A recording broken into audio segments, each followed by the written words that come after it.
We're live. Yes. Hola, mi gente. Welcome to On the Block with Jen. I'm really excited about this show. This is my LGBTQ show, okay? And I'm going to ask some real questions and get some real answers. I want to introduce Lili, Rivera, Mark Harris, per usual. Also, I am asking with the permission of Lili and Ty that I be really ignorant. Ignorant meaning, let's pretend I've never heard of LGBTQ before. Okay. Now, I know some of the questions you may be like, how the hell wouldn't somebody know that? But you'd be surprised how ignorant the populace is. So I really want to treat this like, let's just pretend that we're explaining this to people, even though I'm sure you've explained it a million times and you're sick of it. Ty, I'm a really big fan of how unapologetic you are about your point of view. It is not the average point of view.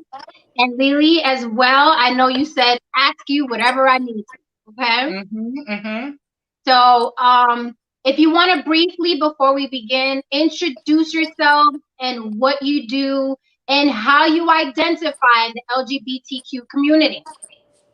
Okay. Did you want me to go first? Yes. Okay, well, I am Lili. I am considered a fashion and beauty mentor. That kind of embodies everything that I do. And I identify myself best as non-binary. I guess like on the borderline of like trans non-binary, but I guess that's the best title to give. Yeah. Okay. Ty? My name is Ty Rivera. I'm a stand-up comedian. I've done some stuff. I'm the absolute best LGBTQ comedian in the world. And I identify as a straight-up faggot. That's what I am. Okay. See, I'm glad this is how we're starting. I love it. Okay, Lili, starting with you. Are there any identities that you would like to be addressed as? He, she, they, them? Just address me. That's it. I mean, I can care less. For me, and I have to be, listen, I don't have to be careful. I'm just, anybody who's ever been around me, they know my views on this.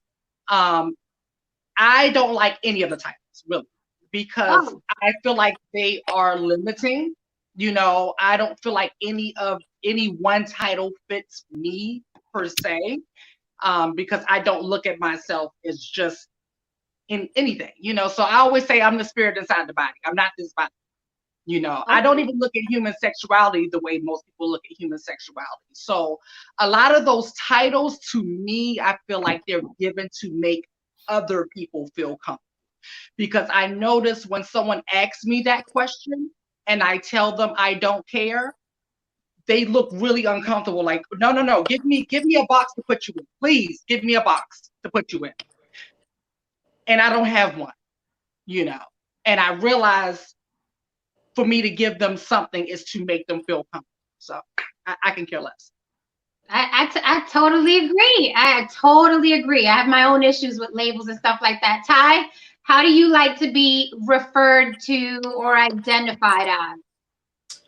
I'm cool with he, him, his, but at the same time, I don't care because I've been around gay men my entire adult life now and hung out with a lot of trans women. So getting called girl and she and bitch and Miss Thing and all of that, that's all comfortable for me too. I know there's some gay men that really care about that and get offended when you call them girl and she, but those gay men don't really have a place in my life because I feel like when you're really particular about that, you're not really comfortable with who you are because I agree with Lili. Like titles don't really matter. They're more about other people than they are about me, you know. One day I was joking on a YouTube video and I said something about being a woman, you know, like referring to myself, and I was like, you know, being the everyday woman. And somebody commented and was like, I can't believe this is what considers itself a woman in 2019. And I was just like, it was just a joke. I wasn't even being serious about that. It's not like I identify or think I'm a woman, but it is what it is, you know, and so I'm fine with whatever. As long as people are being respectful with me, that's all I care about. I don't care about any titles. Okay. How do you guys feel about what's that? Because what Ty said about being respectful. Now, the only time I have an issue is when I feel because you can feel someone's spirit behind. You could feel sheer ignorance versus I'm being disrespectful. I don't like when someone appears like they're trying to put me in my place, because you have people who assume because of my aesthetic that I want to be a woman or that I think I'm a woman. Okay. So because of that, they try to like drill in like bro or dude, I know the difference, like you wouldn't do that otherwise, it's like they try to remind me of what they think I forgot I am. So in those cases, I get even extra petty and I'll say, no, shit, Yeah. just to be petty. Yeah. Sometimes we gotta be petty. Hello. I ain't messing with people. I'm petty all damn day, if you know me. Okay. Let me ask, how do you guys feel about the rainbow flag representing you? How do you feel about it? Are you sick of seeing that damn flag? Are you proud of that flag? How do you feel about the flag? I think it's cute, especially like on the Facebook emoji when I'm responding to another gay person. I'll hit the flag and then I'll hit the heart just so they know a little bit of gay love coming your way. That's also my way of letting them know that I'm not flirting. This is just gay love. It's not anything to do with like me trying to pick up on you. So I like it in that way. I think it's cute. I mean, like it represents, but at the same time, it's not any big. If someone were to burn a gay flag in front of me, I wouldn't take it as some big hate symbol or like, I can't believe you feel this way. I'd just be like, whatever. It's just, a cute little flag. I love it because I love color. So, I mean, hey, if that's what you want to pick, I wouldn't have picked anything any better. Color, yeah. As a matter of fact, add some more color to it. I don't know. But, yeah, I don't mind. I don't mind at all. I didn't like when they tried to add the brown and the black, though, just to be extra inclusive, because I think that that's already covered in the rainbow. But having the brown and the black just looks ugly to me with the other colors. It doesn't go with the scheme. That's the problem. Yeah, exactly. Exactly. What gay would not know about color schemes? Like, thank you. Or you could have at least made the flag longer and blended into it better. Just go black and brown. All of a sudden, it's like, where did that come from? What do you think about, how do you feel when you hear people say there's a gay agenda, right? Why is everything gay now? These TV shows have gay characters. I walk in Target, there are gay onesies for babies. There's a gay agenda. How do you feel about the gay, quote unquote, gay agenda? You want to answer that first, because I'm really glad. I'm really glad you asked that question. That's one of my favorite questions that I rarely hear asked, but always told to us. So I don't know. Do you want to go on with that first one, Ty? Yeah, I'll go ahead.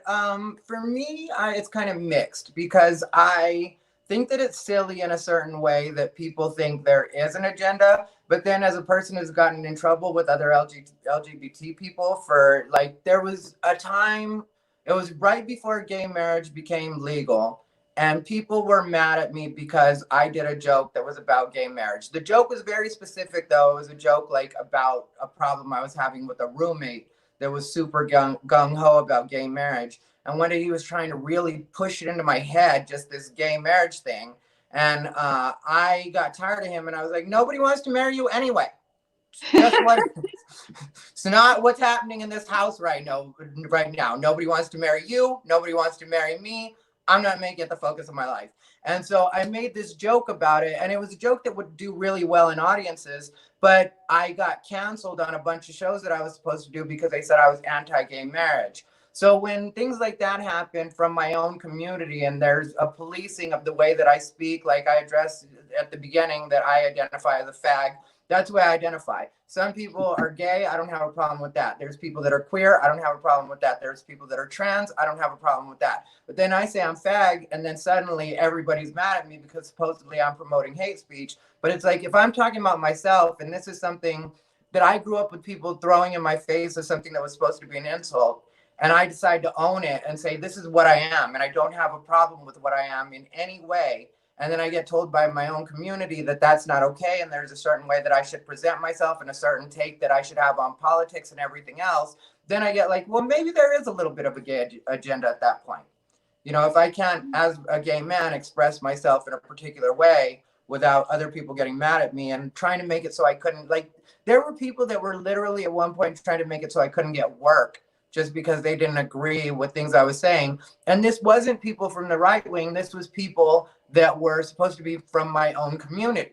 And even like certain bits I've done about, because when I was coming up, two of my best friends, even to this day, just from when I was younger, are two trans women. And there's certain jokes that I do just because I've had so many trans friends where I dress that, where I talk about trans women. Well, there were people that didn't want me to talk about that because they thought that there was a certain way that I was supposed to say things and there was a certain way I was supposed to address it. And so at that point, I did start to get a little bit disheartened with the gay community. And I really did start to wonder if maybe there was a gay agenda that I just wasn't in the meetings on. May I ask a question, Jen? Yes. Ty, let me ask you this. Do you think that you were treated that way because you were non-white? It's funny you bring that up because being Latino, specifically Mexican American, is what I am. I'm surprised at the way a lot of people tell me the way I'm supposed to think in general. Like, even when it comes to me, I identify as Chicano when it comes to my ethnicity, which is Mexican American, is shorthand for anybody else that's Latino. They'll know right away. Once I say I'm Chicano, they're like, okay, Mexican American, that's what that is. And so that encompasses there's kind of a lot of ways that people associate like Chicano with, like, you know, like as far as a lot of times we don't speak Spanish, which I don't, you know, obviously we're at least first generation here. And so like it for me, it's a quick shorthand. But then I'll have people, and it's a lot of times white people, that'll tell me that I'm supposed to identify as Latino. And it's like, well, I just told you what I am. So yeah, I think in a lot of cases, people do think when you're Latino that they can tell you what you're supposed to identify as and how you're supposed to present yourself. Lili, how do you, I don't know if this is gonna sound weird, but it kind of reminds me when you say you use the word faggot or fag, kind of reminds me of the word nigger turned nigga. And the argument people have, like, no, I flipped the word and now it's something positive. That's interesting. It's the same thing with queer. Some people get upset. They still get upset with the word queer. I mean, some people are just too damn sensitive. You know, let's just talk about that. All right. Is there agenda? Yes. Oh, no. Can you explain that? Yes and no. But Mark hit it on the nail. He asked if it was because Ty was not white.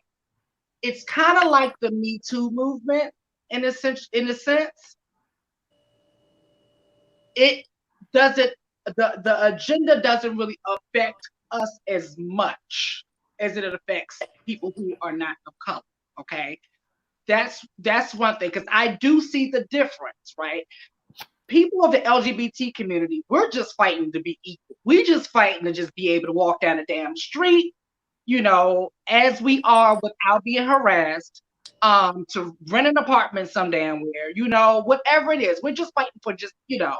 But a lot of times with the broader spectrum of the LGBTQ community, is like I've seen more of it's going beyond equal rights into unfair treatment, like just special treatment, like white privilege. We wanted white privilege 2.0, you know, and I see a lot of that. Now, as far as when a lot of people who are cisgender, hetero, you know, when I hear that, a lot of times it's associated with, you know, all this gay shit we seeing on TV, our kids gotta see that, blah, blah, blah, blah. And, you know, you trying to influence our kids and blah. Okay, well, hold on now. If you're gonna say that, we gotta look at it both ways, okay? Because my gay ass been looking at straight shit my entire life now. No, why hasn't it had an agenda on me? Let's talk about this, okay? Now, me and my brother was raised by the same two people, right? The same two people watching the same television show. But why didn't he have the same effect as I did? Okay. The bottom line is, it is what it is. We do want to be represented because we are a part of society. When I was growing up, I didn't see anybody who represented me until I happened to see Boy George, and I was like, boom, that whatever I'm looking at, I identify with that.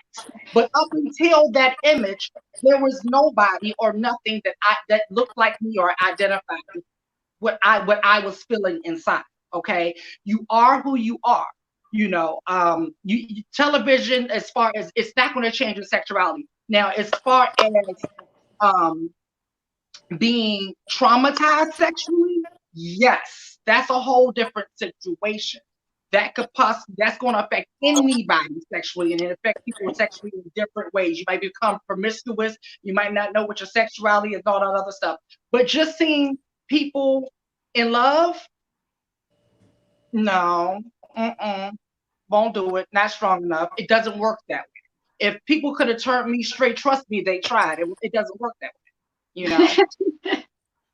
Yeah, I tried to turn myself straight. I used to pray when I was little because I thought there was something wrong with it. So I would pray all the time that I would be able to be straight.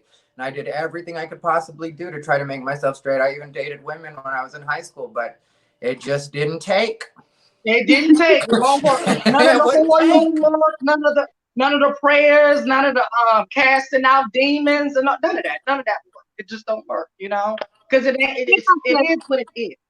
It's a great point. It's a great point, Lili, because, you know, growing up when I was little, I didn't see anyone on TV that represented me in the films I liked. I liked action movies like Aliens and Predator.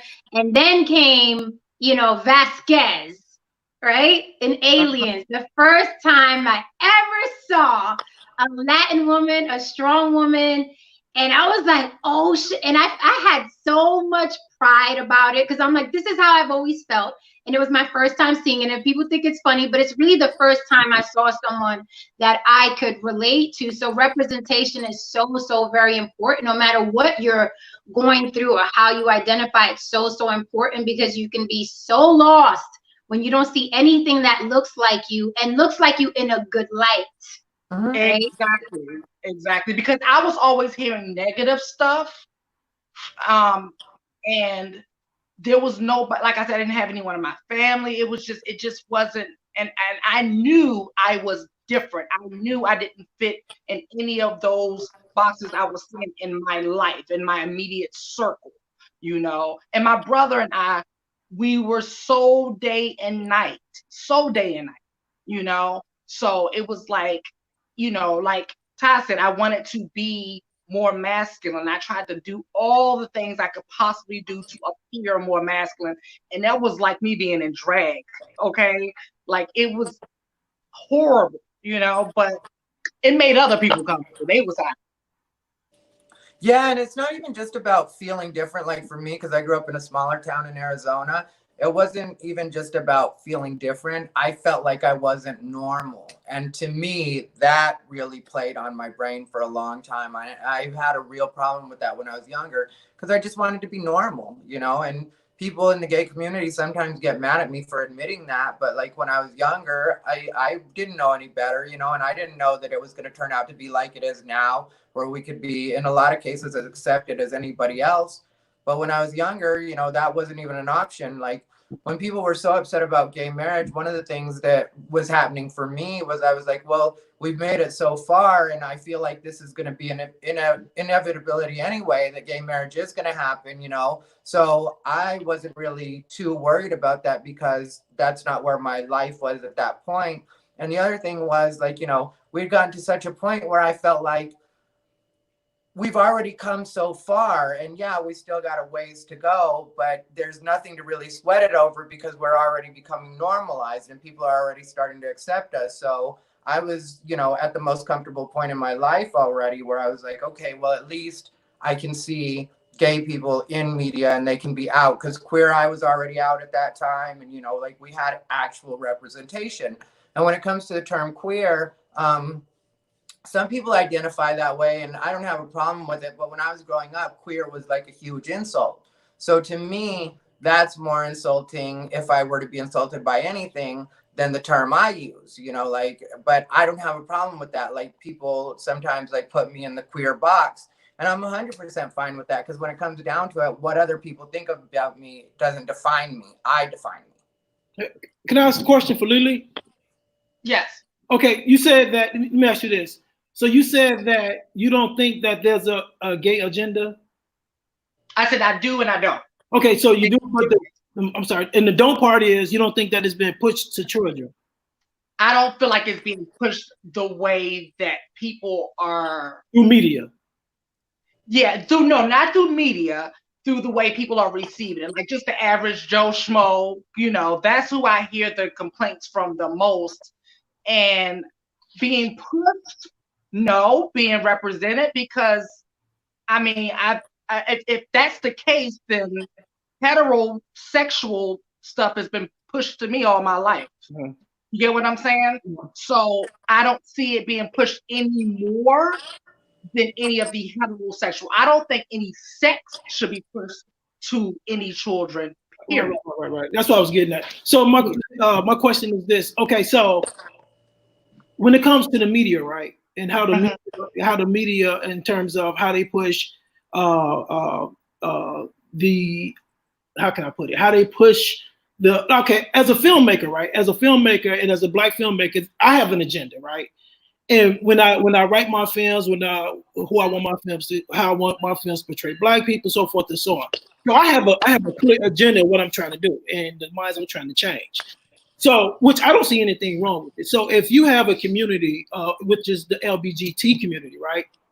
So what makes you think, like, and most filmmakers, most artists, I think most of us have some type of agenda that we're trying to push, whether it's to, you know, so what makes you think that when it comes to the LGBT community, that there's not an agenda that is being pushed in terms of through the media into children? Because like when I do my films, I want children to see the film, right? I want young people to see the film so it can change how they think, you know, and when they're growing up. So do you don't think that there's a agenda that's being pushed to children in order to change how they think, or to make homosexuality, or, you know, more acceptable? If it's in the educational sense, I can see, you know, because there's different ways of doing it, right? I don't like sex being pushed on children, period. Right. You know, because that's part of that traumatization that I'm talking about, right? But education is a completely different situation. So are there people out here like pushing things that are not, you know, that shouldn't be pushed to children, period, like whether it's hetero or LGBT community? Yeah, you know, but as a whole, I don't agree with that. I agree with being represented. We do want to be represented. And for someone like me, if I were to make a movie of my life, it's going to show me as I was at 4 years old. Sex on someone? No, that's just telling that's part of my story. Like someone else is telling their story is going to show them as a heterosexual as a child, you know? Right. So I mean, it depends on how you're doing it, but some things I don't like, whether it's heterosexual or LGBT. I don't care what. Yeah. I think it's almost in a lot of ways right now, what people are talking about are different things that Disney has done and comic books, like adding gay characters. But I think in a lot of those situations, it's just a matter of like, this is the real world now. So preparing kids for that real world and the fact that they're going to encounter this, there's also, you know, the LGBT kids are getting to watch this and see themselves and be like, okay, maybe I am normal, or maybe I'm not that different. You know, there are other people like me. So there's that gives the comfort level. And then there's also for the straight kids, so that they know not to bully and they're used to it. And they're like, so for me, I think in a good way, that's what it is. Sometimes people get mad with LGBT, which I can kind of understand, because it's kind of like we've gone from wanting tolerance to acceptance to now encouragement.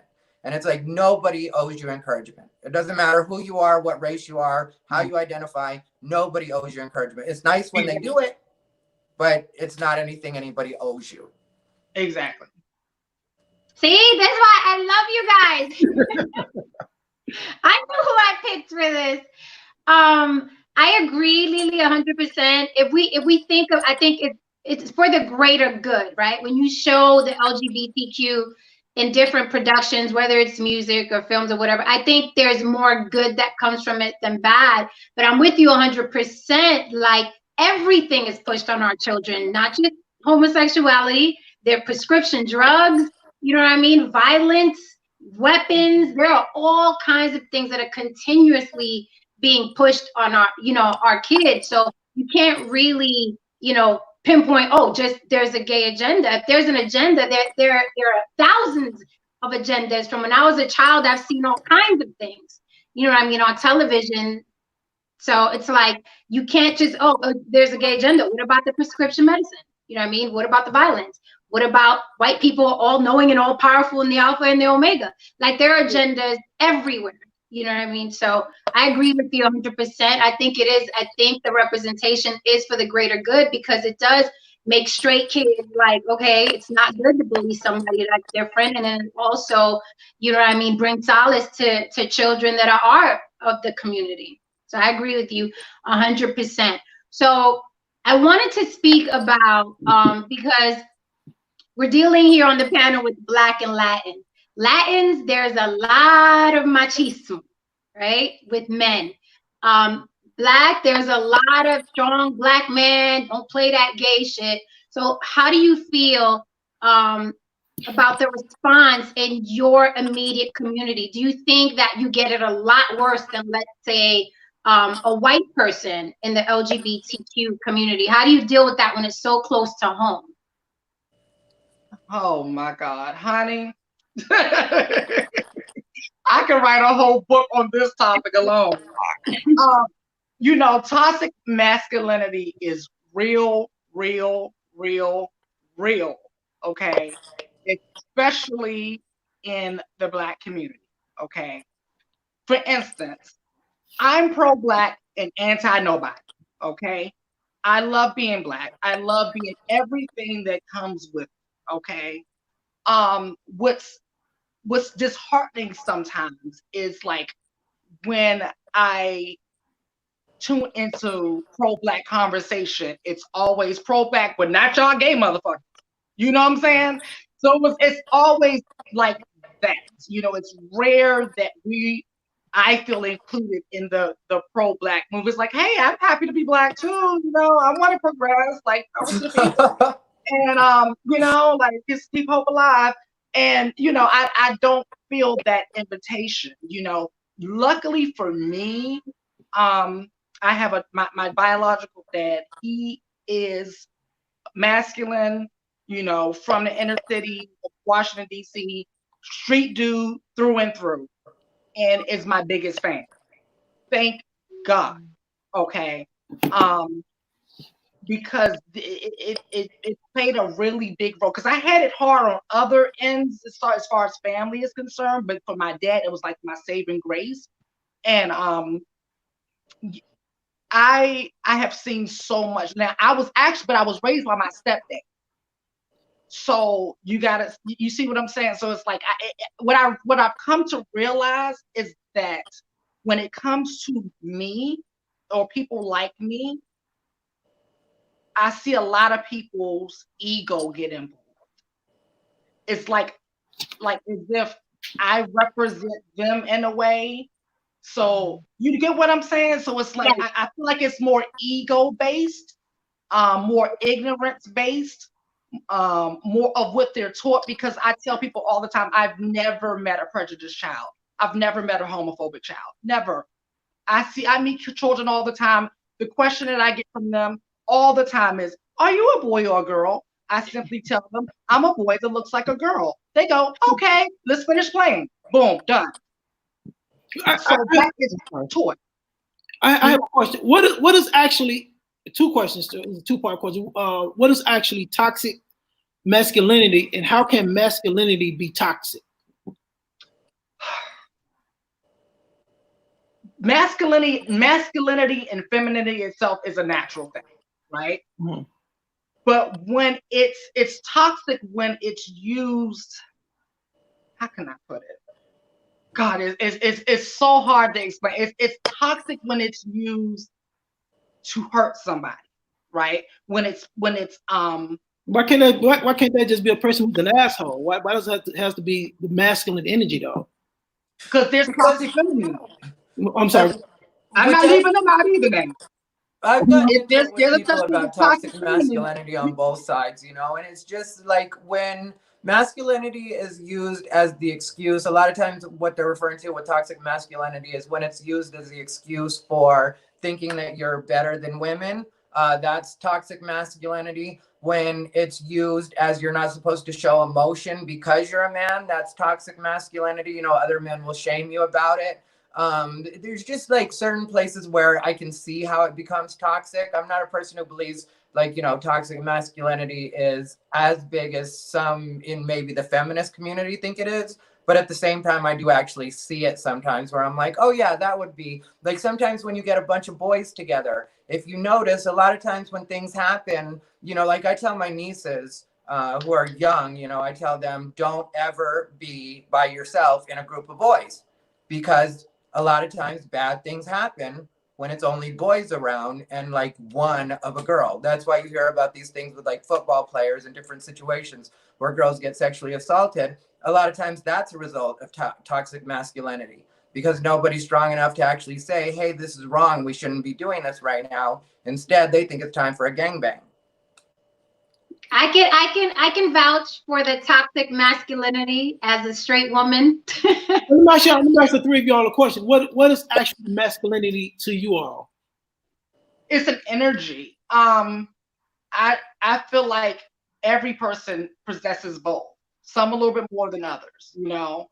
But it's for me, it's hard to describe without using these limited terms that we kind of use to it, you know, like because people like to say masculine and masculine is male and feminine is more female. I just look at it as like, no, both of them are human energies, you know. For instance, I look at myself as more of a feminine energy in a male form.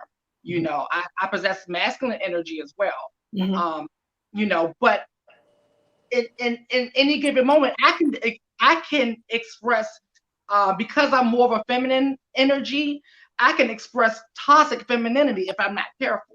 You know what I'm saying? So each side could be toxic if not checked. You know, because even in the feminist movement, I see a lot of toxicity a lot of times. You know, towards the masculine side. So it's not just one sided now. Yeah, I'm equal opportunists around here. I'm gonna give everybody, you know. Me too, and I agree. Yeah, sometimes I see it on both sides, and I'm like, okay, you need to be checked, and you need to be checked as well. It's like it does happen on both sides, and either way, it sucks. Yeah, I can simplify it, like the examples I can use, Mark, to answer your question on why is it not just masculinity. I use Trump and Obama. When both those men walk in a room, they're both, you know, exuding masculine energy, right? But Trump is very, very toxic masculine energy, and Obama is a man with masculine energy, right? And he can be a man without being toxic. So that's the simplest way for me to explain it. Some men just carry themselves around in a very toxic way because they own a penis, and that's their excuse to act the asshole. So it's more than just being masculine because Obama is very masculine, right? But then in comes Trump, and it's a whole different energy. I guess it's the same way as like white privilege. You know, a white person who is like exuding white privilege. It's like, I know I got it. I'm gonna use it. I'm gonna use it to the fullest. You know, as opposed to a person who's like, I know I got it, but I'm not gonna use it. You know, I mean, it's kind of like that. Yeah, but let me ask you all a question. Okay, so within the LGBTQ community, right? If you are, I'm sure you all know you all have people who you all may look at to carry a negative energy, right? So would you all consider that to be like masculine energy? How would you all? What would you all like? Like she just gave the example of Trump and Obama walking into a room, right? So if you are right at an event, and it was an event for the LGBT community, right? You have somebody who walks in with that positive Obama energy, but they're gay, and you have another person who walks in with that that negative energy, like Trump. But would you all say that person is carrying toxic masculine energy? No, Oh, yeah. we call those people lesbians. Oh, look, I'm just saying. Don't be mad at me if lesbians are watching. It was a joke. It was a joke. See, I don't know why I knew Ty was going to go there. Listen, I don't need trouble. It was a joke. But you know what? That masculine energy can come in any form. Like I said, I'm a feminine energy in a male form. That masculine energy can come in any form. And I have seen that masculine energy come in a female form. Yes. But how's it, if it's masculine energy, which represents the male energy, how's it? No, what just represents an energy. I don't look at it as male energy and female energy. I just see it as an energy. But what is okay? So this is a question I think we didn't even answer yet. But what is masculinity to you all? If you define masculinity, what is it? I just look at it as an energy, but how do I define that energy? That's just difficult because I don't like to use these terms male and female, and because I just don't look at it like all males gonna, like that. It's so limited to me. I can't even use that. But we all have it. We all have both. It's a big thing on Grindr, and something like a lot of gay men debate about, because like on Grindr, you'll see people will post mask for mask, which means masculine for masculine. And in a lot of cases, they just want to be kind of fooled into like feeling like they're getting a straight guy, even though you're gay. Like I have a lot of people hit me up like that because like, I think all the tattoos make them feel like I'm particularly masculine. But for me, it's a lot of pressure, and it's not something that I really want to deal with. And I'll let people know if they ask me if I'm feminine or masculine. I let them know that I don't really, think in those terms. Like I'm a lot like Lili in that way, where I think we have both energies in us. And I think that the smartest people are the ones that actually work with both and use them to their advantages when they need them. So for me, I'm not going to go out of my way to pretend to be what you think is masculine and talk a particular way. I mean, like I will if we're just having a hookup. If it's a quick 30 minutes to an hour, we're just going to hook up. I'll be whatever you want. But if we're actually going to be in a relationship and hanging out, I'm not going to put on this facade for you and pretend to be something that I'm not. I was raised with sisters. I have 3 sisters. My dad was working all the time. My mom basically raised me, even though my dad was in the house. His hours were limited. By the time he got home, it was usually later in the evening. We got to see him for 2 or 3 hours before we went to sleep, and we went to sleep. So for me, I have a lot of feminine energy, and I'm not going to try to push that down just because it's a turn on for you that I'm masculine. I agree 100%. I have a lot of what people have told me is masculine energy, right? I was a tomboy when I was young, and I agree with you 100%, Ty. Like smart people know how to use both. To answer your question, Mark, it's an energy. So it's more of a feeling than a description. It's like I always have this joke. I always say, women know when a man walks in the room, right? I'm talking about energy. Mm-hmm. That's what I'm talking about. I'm talking about energy. So I can't really describe it. It's a feeling. You know what I mean? And I can also feel toxic masculine energy. And I can also feel when someone is gay and they're bringing toxic gay energy. Like, I'm gay and I have a right to X, Y, and Z and blah, blah, blah. And this is, so you can be toxic with how you identify as well. It's not just limited to men because, feminists, some of them are off the chain, like in unbearable, to deal with. They're bringing, negative feminine energy, and they think because they have a vagina, that they can talk about men and handle men however they like. But as far as masculine energy, to answer your question, it's something you feel. Like you can feel it, like Obama versus Trump. So you feel it. I get that analogy, but the thing is that as we all know that, even in general, right? When we talk about energy, the term toxic masculinity is always thrown out there, and that's the only term that is used. No other term. So, but I get what you're saying, Janet, in terms of and Lili, what you are saying is that it's across the board. But well, the word toxic isn't used, but the women are called feminazis. You know Yeah, what I I'm mean? about to say, yeah, there's a whole they just use a different term, but they got a word to describe them too. okay, Yeah, Absolutely. yeah. Mhm. that's true. That's true. Yeah. They just don't use the word toxic, but they got plenty words for us. I've heard them all. They're very colorful. Yeah, they are. Mhm. Yeah, now you are starting to hear people address it more, like the toxic femininity. Like people do address that a little bit more, and that's becoming a more popularized term. Just, for a long time, people would just say toxic masculinity, and I think that's also because it just has a ring to it, and people like when words sound good together. Right. Ty, I wanna go back to you because we didn't get your answer. How do you feel about being Latin and Latins are very macho and you have to look and walk and talk a certain way to represent being a man in the community. I'm Latin. I know my father was very very what I mean, toxic and masculine. So how do you feel dealing with that in your immediate community, whether it's your family members or your friends or just your immediate community being Mexican?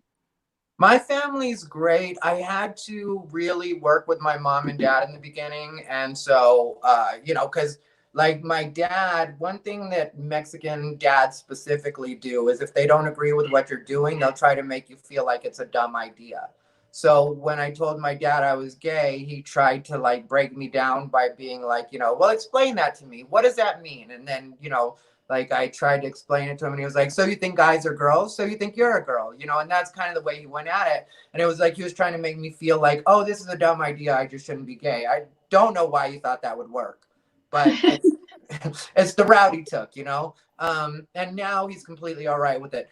Mexicans in general, because, Latino is such a broad term. I'm Mexican specifically and, grew up in Arizona where we have a high population of Mexicans. It's kind of weird for me because like I've grown up like with so many Mexicans that were curious and kind of wanted to like, experiment with me in some way.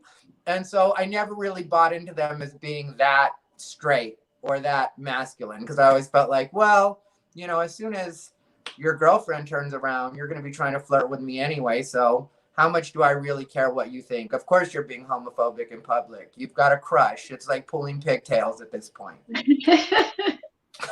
Like that's the way I see it a lot of times, and I used to go to like the Mexican bars and, because I knew that I would flirt with guys and like eventually sometimes go out to the parking lot and hook up there. And so, like I see it and I know that it's supposed to be there, but I don't take it seriously when it comes from Mexicans.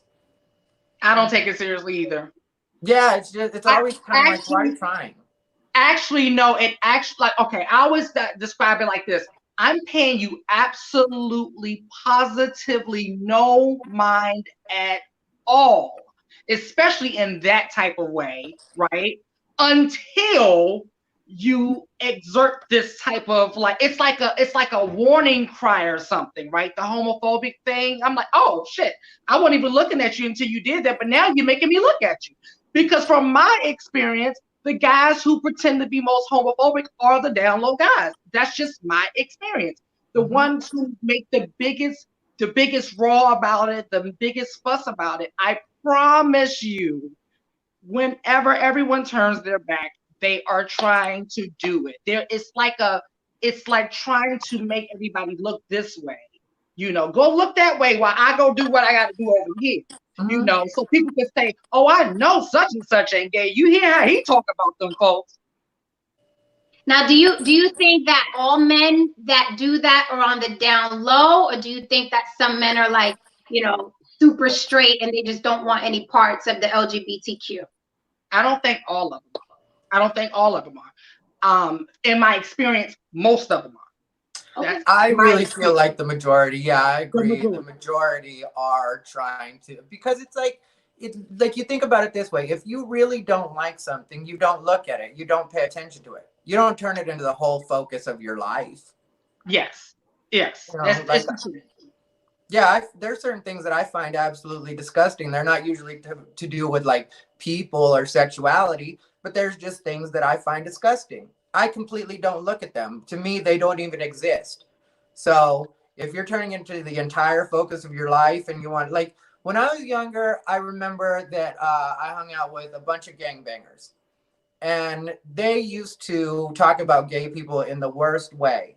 But then they would go to the gay bars to steal cars, and that was their excuse, but they would go to the gay bar to steal cars. And then later on in life, a few of them came out too, and it was the ones that were always suggesting that we go to the gay bars to steal the cars. So it's like, were you there just for the cars? It's true. I mean, most of them, they are. I honestly, that's been like the story of my life up until recent years, and that's a whole nother situation, because I look at things more spiritual anyway. Ty, where's Ty? No. Okay. Up until some years ago, that's all I attracted. Like, that's all I attracted was down low guys. Wow. And that was I'm having a problem. I can't hear anybody. Can you hear me, Ty? Ty, can you hear me? Ty, he may have to go out and come back in. I think that's what he's doing. We can hear you. Oh, okay. Sorry. You want me to keep going, or you want to wait? Can you hear us? I can hear you. I can hear you. Okay, he's gonna have to come back in, I think. Hopefully he comes back. Yes. Right back in. Ty, if you can hear us and you see us, come back in. Okay, I see him. Okay. You back? Can you hear us? Yeah, sorry about that. Okay, no worries. So you were saying, Lili? Up until a few years ago, like, that's all I attracted. Literally. From early in life, the kid that was like, you know how the little boys like to say pull the girls' pigtails and stuff, like, from that little, like, that's how, it was. And I have seen every type of down low man you can probably think of and not think of. That's why nothing in this world, when it comes to sexuality, surprises me. I have seen it all. I'm sorry. And so with that being said, it is usually those guys who put so much energy in trying to deflect that typically turn out to be down low, but that's right here. I don't doubt it for a second. That's a whole nother show. It's so deep psychologically that I can't even get into it at this point, because there's a lot of separation that comes, like a lot of mental people. It's easy for them to separate things. It's a lot. It's a lot. I have a question for them. So, Lili, Ty, so when you all come in situations like that with down low guys, right? And you all know that these guys are down low, do you feel that it's your responsibility to either warn, or, like, say for instance, if they're in a relationship with a woman, do you think, it's your responsibility, because we have social media now, that it's your responsibility to warn the women that they're in a relationship with that these dudes are down low? That became my business. I'm here to get that business. Now, if me and homegirl breaking bread, that's my homegirl. We, that you my sister, I love you, and I know, and I slept with dude. Yeah, but that has nothing to do with homosexual, nothing. That's just girl code. But random girl, oh no, that ain't none of my damn business. No. No. I never, no, that's none of my business. It's not my story to tell. Ty? I was just raised that way, where I wouldn't, like, even with my other gay men friends, I just don't mess with anybody that I know's boyfriend, girlfriend, whatever it is. Like, I'm just not that type. But when it comes to, like, down low guys in general, I've hooked up with a lot of them. It's weird because I think me and Lili are in a very similar situation, but for different reasons. Where she carries more of the feminine energy, people are going to go after him for a different reason. Where it comes to me, it's a different way because, I carry more of the masculine energy, and that will make down low guys be attracted to me for a different reason.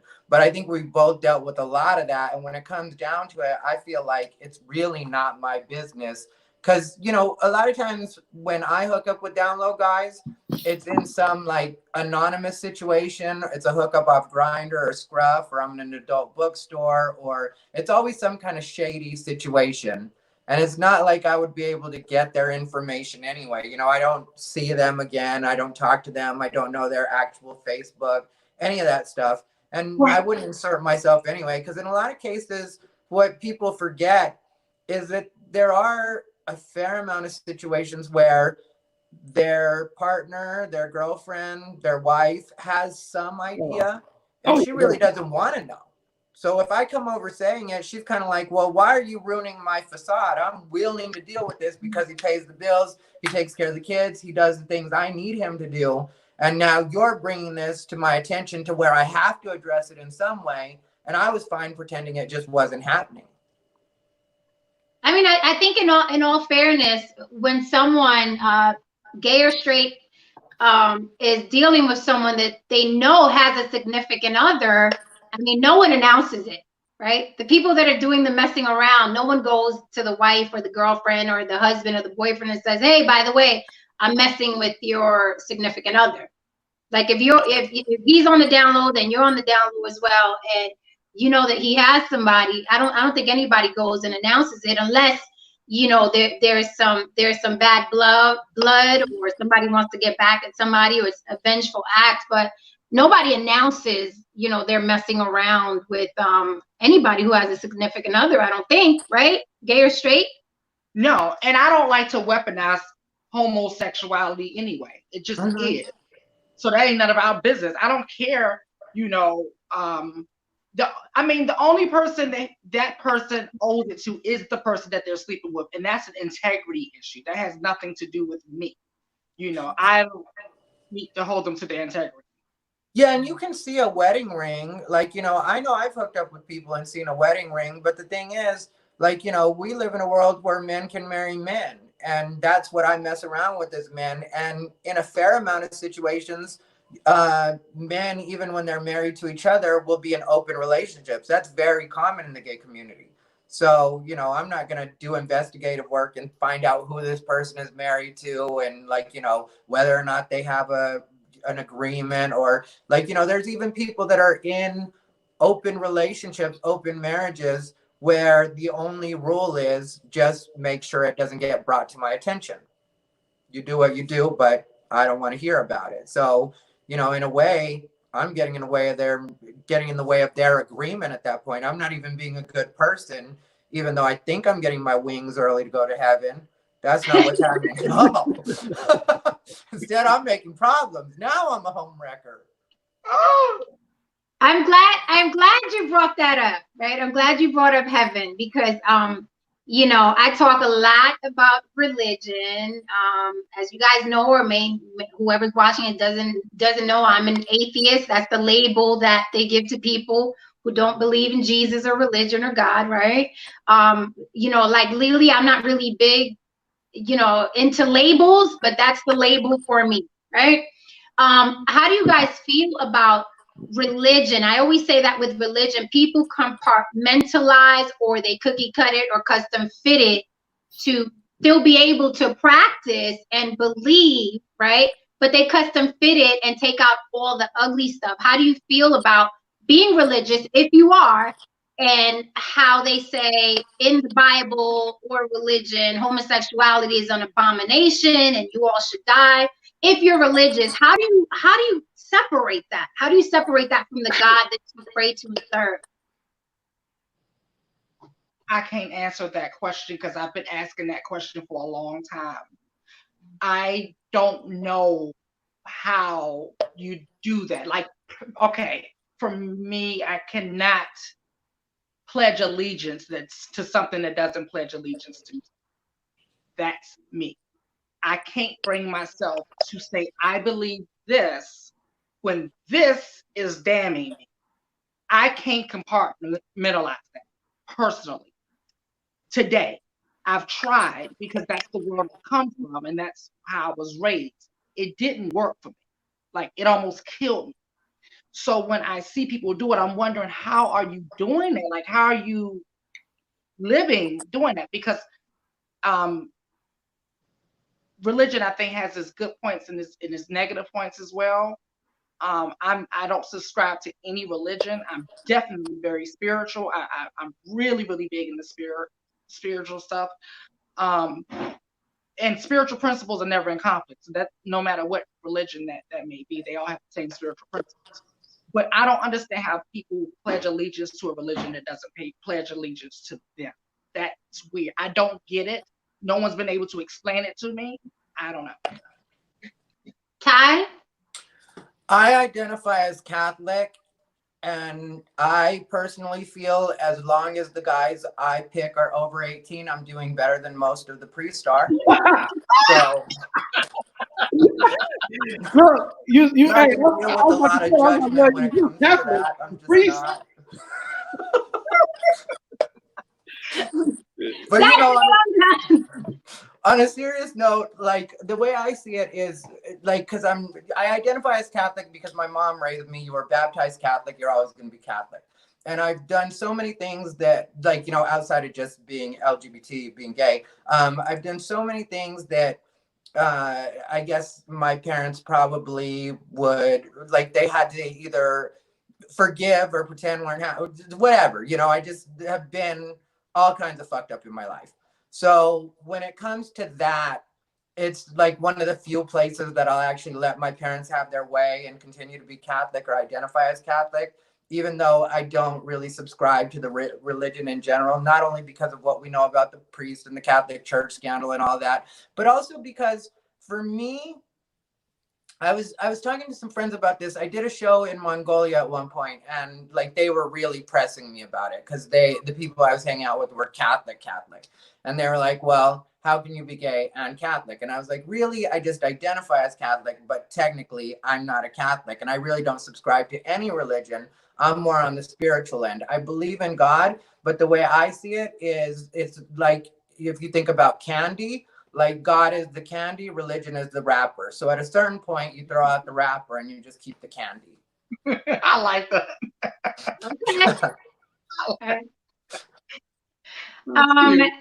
Is there any animosity between gay and trans? Is there like beefing going on now? To tell you the truth, yes. And in some ways, it's warranted on both sides, depending on when you're talking about it. Like when I was younger, like I said, the first people that really made me feel at home were two trans women. They were the best friends I ever had. And we weren't anything sexual at any point. They were just my two best friends. And I used to see the gay boys disrespect them all. Well, try to disrespect them all the time, because the girls I knew were more like the girls that would beat your ass if you really disrespected them. So the gay boys would try to disrespect them, they'd get checked, and I could see how sometimes the girls would get like, okay, I'm not putting up with this from the boys, because the boys in a lot of cases back then especially would call them drag queens or cross-dressers and not respect the fact that they were trans women. So that was when I was younger. Then more recently, it's turned into, and this is a lot of the online trans community, not trans women living their lives as women every day, but more the overly militant trans women that are on the internet that really aren't getting their respect in regular life.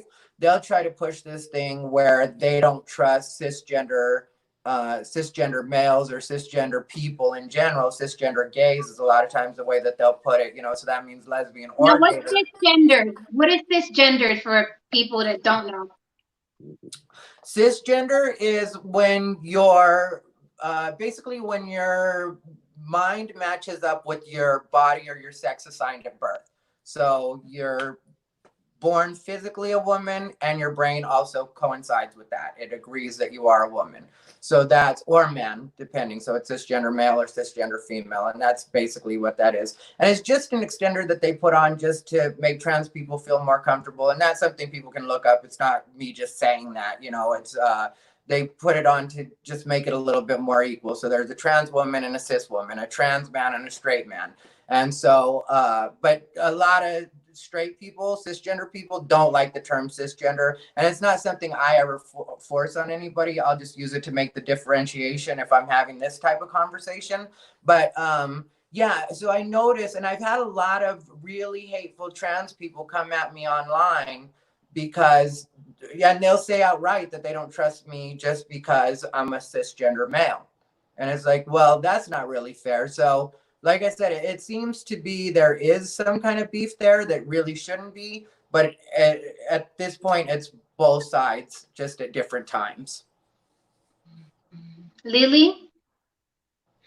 Yeah, I do think, and this is just from my experience, I can't speak for anybody else. And it does play a difference. It has played a difference for me between where I've lived at as well. I lived in Atlanta for 13 years, and I've lived in New York for the past year and a half. It's been, for me, completely different here in New York versus Atlanta. When I was in Atlanta, especially when I started to kind of transition into what you see today, because that's not how I arrived in Atlanta. I didn't fit in any of those boxes any longer. So I wasn't in the box of like the feminine gay men, and I wasn't in the box of the trans women. So both parties was like, get the hell up out of here, you know, like you ain't coming up, you ain't, we not, you know.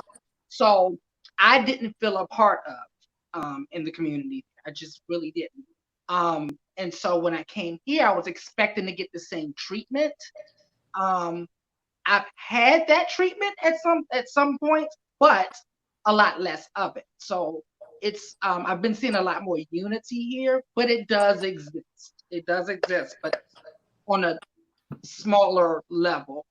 I just think it comes with people's comfort level with themselves. That's all. When someone's uncomfortable with themselves, they take it out of everybody else. It's just that simple. I can care less who you are or what you are, but most people, gay, straight, cis, whatever, do care when they are not comfortable with who they are. So I just think it's more boils down to that. I agree with that. Definitely, I agree with that. It usually does come from a person's own comfort level because, you know, I'm comfortable with who I am, so I don't mind how you identify, and I'm not going to try to fight that in any way. You tell me how to address you, you tell me what pronouns to use, that is not a problem. But when you're not comfortable with yourself and you're like, this is the way you talk to every trans woman, and I'm like, hey, I know trans women. So that's not the way I talk to every trans woman. If you want to tell me that's the way I talk to you as a trans woman, that's something I can respect.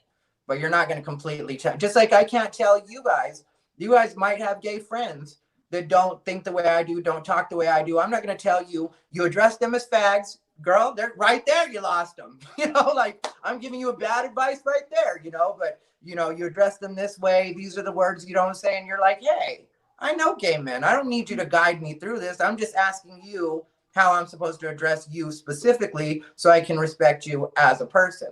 And really, that's all any of us should worry about is, you know, yeah, there's the bigger causes and whatever else, but how people are treating us in everyday life and whether or not they're showing us respect. Okay.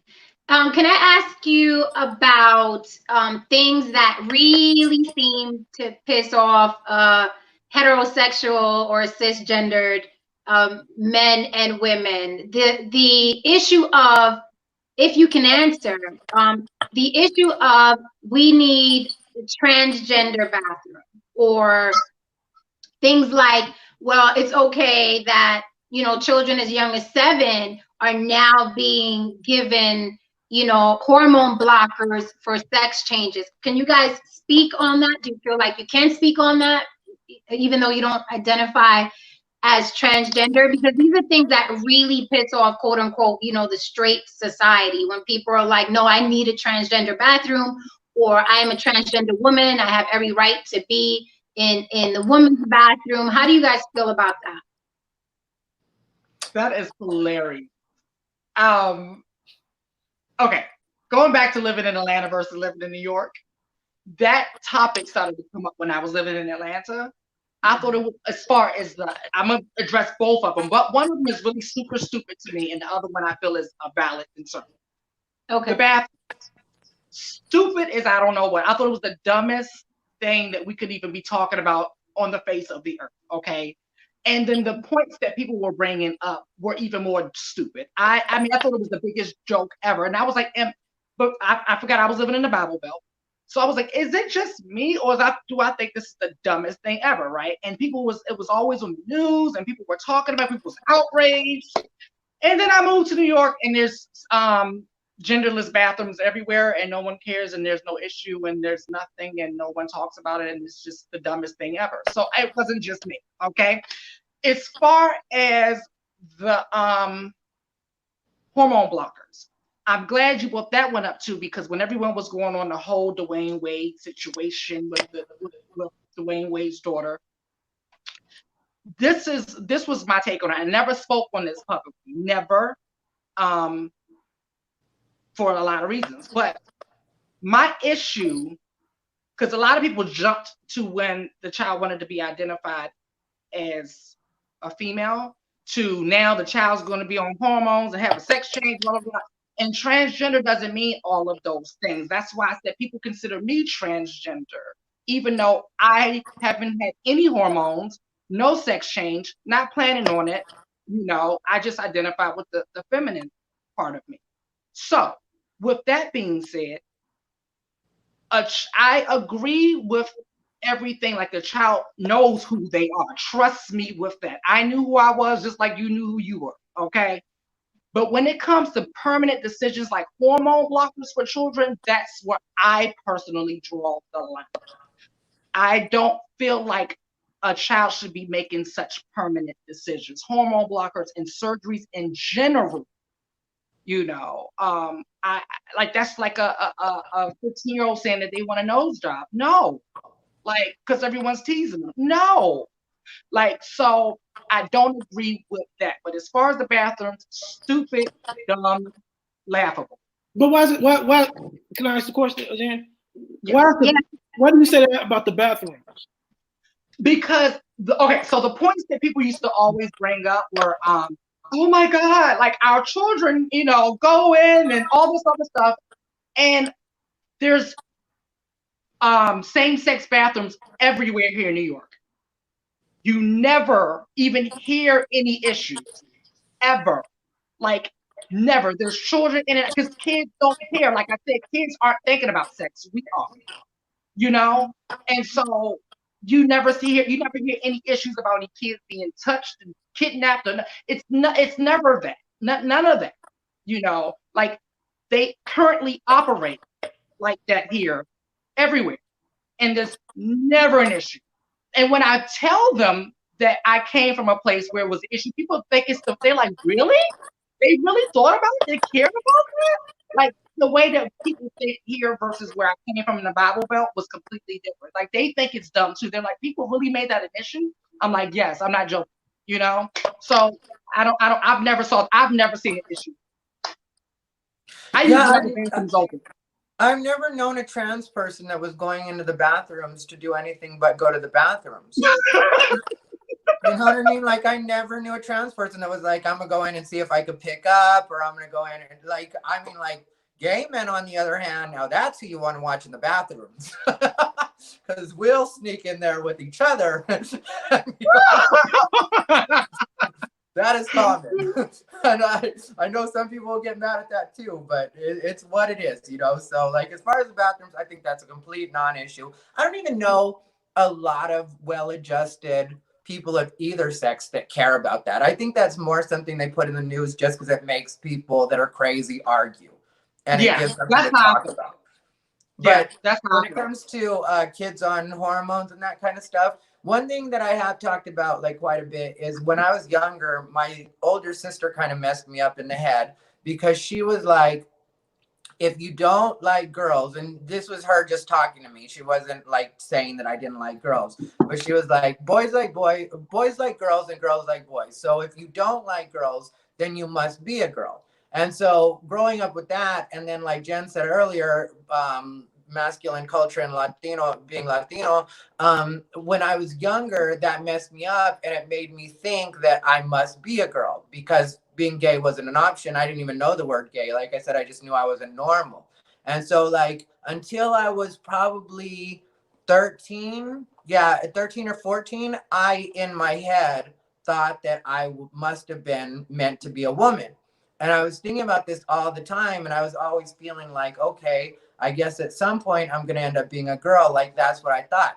Now, could you imagine if my parents had been open to that and I had actually started on hormone blockers and everything else? And then now I can tell you that I have no gender dysphoria. I have no feelings of being a woman. I don't think I'm a woman. I don't think I was meant to be a woman. So, you know, if I had started down that road, you know, and I've had some trans friends tell me that too, that sometimes they do look at their bodies, and this is just them being 100%, you know, hair down with me. But they were just like, you know, yeah, sometimes I do look at my body and I'm kind of like, what have I done? What have I done to myself? I've got a lot of them to say the same thing. Yeah. And then, you know, with the big thing not too long ago that they were talking about with all the kids that were detransitioning that had started to transition earlier, and now they like it's too permanent of a decision to make and too much to put your body and your brain through, because a lot of people don't even think about that. They just think about the physical changes. They just think about, like, you know, breast implants or the breast growing from the hormones or that kind of stuff. But they're not thinking about the fact, like, even if you talk to a grown trans person, they will tell you that it's a lot on your brain when you have these hormones running through your body and you're going through hormone blockers, and it takes adjusting. It's like any other kind of medication you're getting on. So to do that to a young kid, I think is just too much to put on them. And I think that's where the parents need to be smart enough to be like, look, let's compromise. Because I think a smart parent should compromise with their kid and be like, you can dress however you want. If you want to wear wigs, if you want to have long hair, if you want to dress in dresses, or you're a girl and you want to dress like a boy, do that. You can express yourself however you want. But as far as any medical or physical changes, we're going to wait on all that until you're old enough to really make that decision and you know 100% that this is what you want and this is who you are. I have a question. So let me ask you this. So in like when you all discover who you all are, right? Why is it that is it like a natural, like, why is it that the voice change and the mannerisms change? Because you become more comfortable with who you are and with expressing yourself. Like, that's the way I feel. Because when I was younger, I was really always trying to be like, when I was younger and I, you know, like young, and I had kids teasing me and stuff like that, I wanted to be more like a boy. So more masculine, you could say. And so I was really making an effort at it and trying to be normal. So then when I came out of the closet, it took me a couple years to get comfortable with myself. But once I got fully comfortable with myself, then it's like, I'm not going to worry how much I use my hands when I talk. I'm not going to worry about dropping my voice a couple octaves, because that's something I used to do when I was younger too. I used to speak in a deeper voice because I was trying to make myself seem more masculine. So now I can just be the regular me. And I can tell you that the person you're talking to, the person you're listening to right now, isn't making any effort to be anything other than what they are, which takes no effort at all. I can just be me, just like you can be you without trying. So it's more than not trying anymore than being something different or trying to be something else. You know, when I tell my story, I always I best explain what that's like, is like growing up and constantly having note to self because someone told me, why are you walking like that? Mm-hmm. Boys don't walk like that. I'm like, oh, note to self, don't walk like that. Why are you holding your fork like that? Boys don't hold their fork. Note to self, don't hold your fork like this. Why are you talking like that? Boys don't talk like that. Note to self. And so by the time I was a teenager, I was like a damn robot. You know, I'm like, okay, talk like this, hold your hands like this, you know, act like this, you know, all of this. It was an act. It's so much energy. It is so much energy. I was so self-conscious about every single move I made, every word I used, every hand gesture, everything. So yes, when I finally said I'm no longer going to choose to be uncomfortable so other people could be comfortable, I still was uncomfortable because I didn't know how I was going to be received when I started just let that go, and I had to shake it off. It took years to not perfect it because I never perfected it, but it took years to get there. I had to find out who I really was, and it wasn't like I just woke up one morning and had a fierce face. You know, it took time to, get comfortable and figure out who I was and fall into that. So yeah, that's usually what you get. Yeah, that's a good way to describe it, the checklist, because I think a lot of us went through that, like hearing the like boys don't do this until you're like, okay, I'll go ahead and make sure I do that from now on.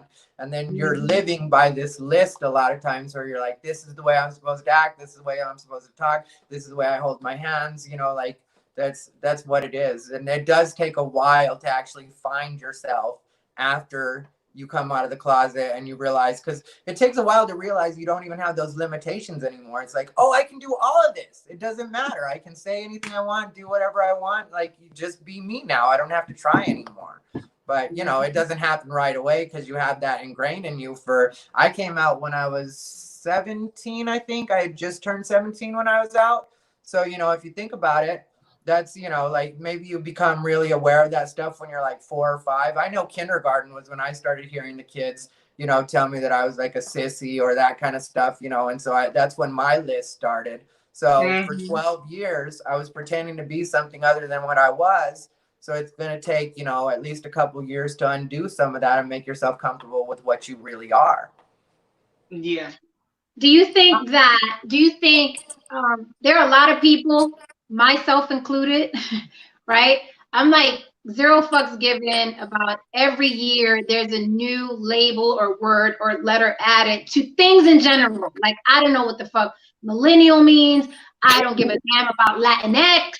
I'm Latina, that's how I grew up. And I think for us older people, like, it gets frustrating when, every year it's like, well, no, now you have to address these people as that. Now you have to address these people as that, right? Like, it's frustrating for me. Like, people like, you're Latinx, and I'm like, fuck you, I'm Latin, right? Yeah. So do you think that it's our duty to keep up with the times, with the LGBTQ and every letter that's added? And it's like, do you think it's our duty to the homosexual community, the LGBT, the queer, trans, how do you feel about us having to be on top of what letters are added and what they mean? I personally think it only matters, in my opinion, it only matters if you're outright disrespecting someone. If you meet an individual and they say, like, Lili identifies as non-binary. So, like, if you meet someone like Lili, she tells you she's non-binary, says she doesn't care about pronouns either way. I say she and her because, to me, she looks feminine. So, like, that's what I say. I'm not all trying to be disrespectful. Now, if she were to tell me outright, hey, I prefer you address me as he and him, then that's something that I'll get used to. But I also think it's the other person's responsibility, as you're trying to make these adjustments, to be patient with you and politely remind you instead of getting mad at you and acting like you're just supposed to know this, because otherwise, how are you supposed to know?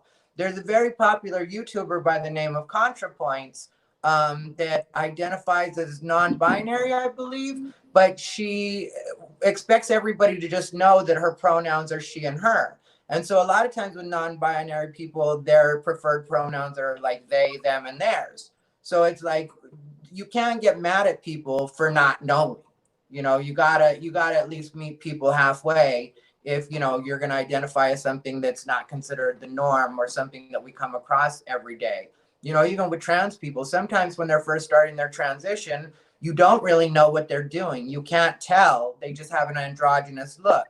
So you take the best guess you can take, and maybe in your brain, they look male. And so you say him or he, and then they get mad at you and act like you're being the worst person in the world because you said him or he. And you're like, well, I wasn't trying to be disrespectful, but they will not forgive you in some cases. And they just keep talking about how hateful you are. And to me, that's the worst way to go about it. It's the worst way. Lili, someone asked in the comments what they're sorry for sounding dumb, but what does non-binary mean? That means gender non-conforming.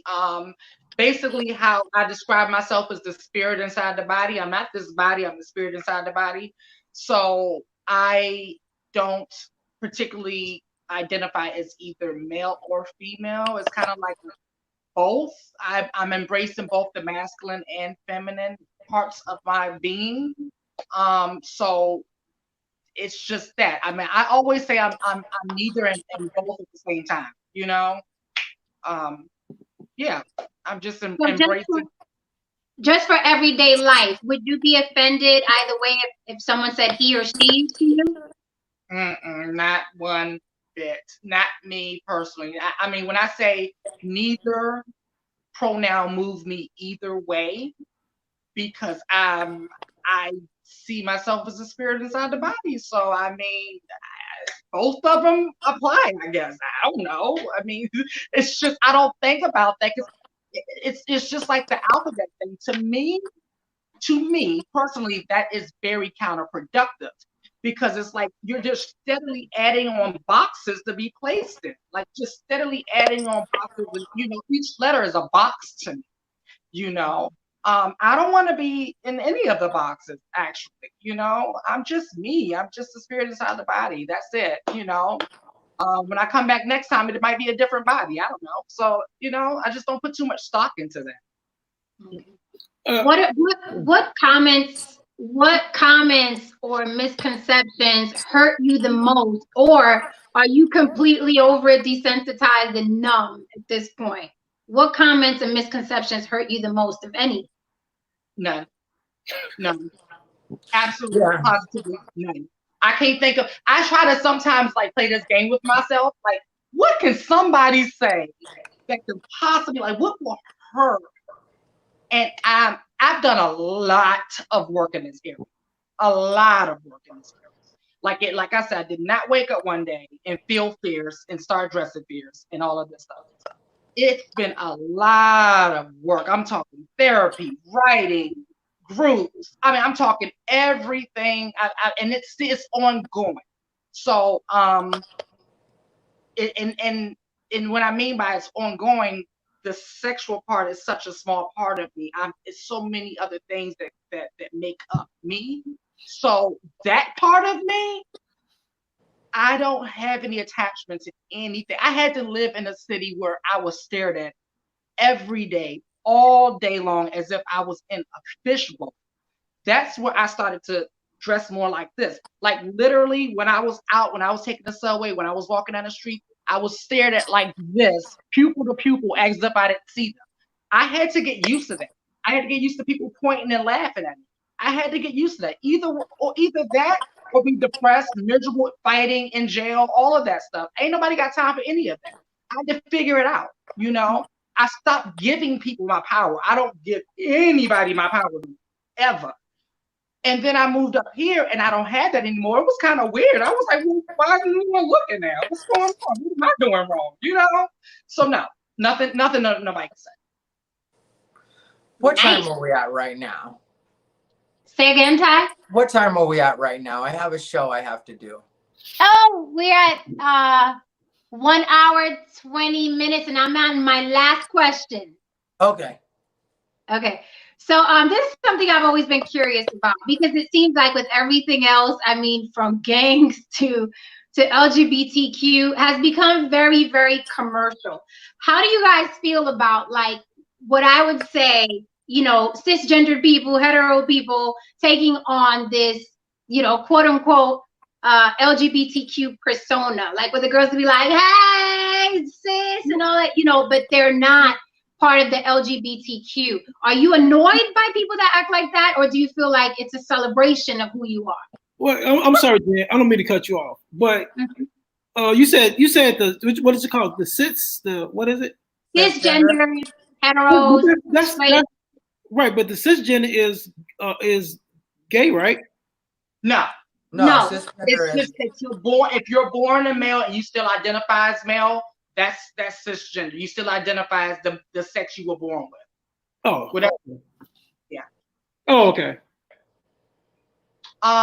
Okay, so what you were asking is the equivalent of a white person walking up to you saying, yo, word to your mother. Is that respectful or is that goofy as hell? You look stupid. It's the same thing. Same exact thing. Like, it's, and I'm gonna tell you what irks me the most about that. It's usually the ones who do all the, because that's, that comes from early drag talk. That's been with our culture for years. Those ladies who do that are typically the first ones when we make them mad. We're every sissy punk faggot under the sun. Yeah. So that's the thing. It's like we know that, so it's just like when we hear it, it's like, girl, now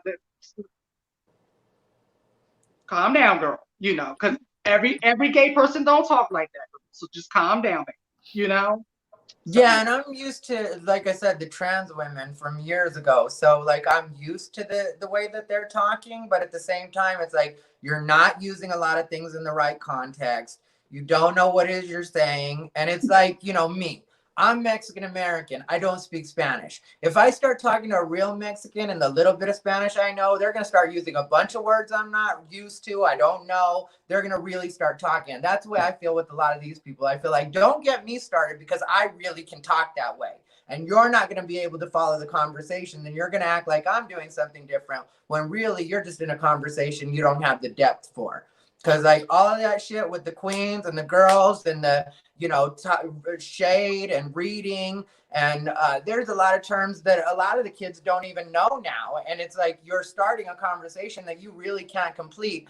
And you're trying to act like you're teaching me something, which is very annoying. And don't yes, queen me in every day. No, thank you. I don't need you to.